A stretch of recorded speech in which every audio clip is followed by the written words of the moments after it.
Ahmedabad plane દુર્ઘટનાના સમાચાર જાણીને ખૂબ દુઃખી છું.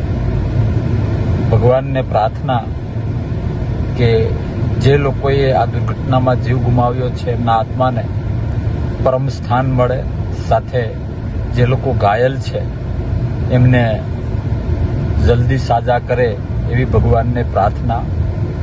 સાથે સાથે જે લોકોએ જીવ ગુમાવ્યો છે એમના પરિવારને ભગવાન સહન કરવાની શક્તિ આપે એ પ્રાર્થના.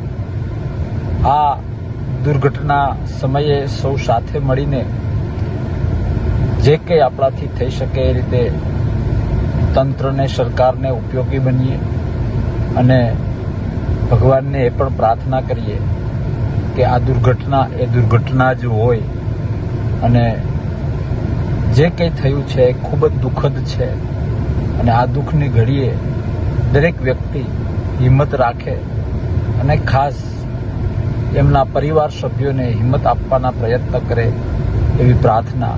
ફરીને ભગવાન પરમ કૃપાળુ પરમાત્માને પ્રાર્થના કરું છું કે આ દુર્ઘટનામાં જીવ ગુમાવેલા દરેક આપણા દેશના અને દેશ બહારના નાગરિકોના આત્માઓને પરમ શાંતિ મળે એ માટે પ્રાર્થના સાથે સાથે ફરીથી એ પણ પ્રાર્થના કે જે લોકો ઘાયલ છે એમને જલ્દી સાજા કરે અને દરેકના પરિવારમાં કુદરત હિંમત આપે, સહન કરવાની શક્તિ આપે.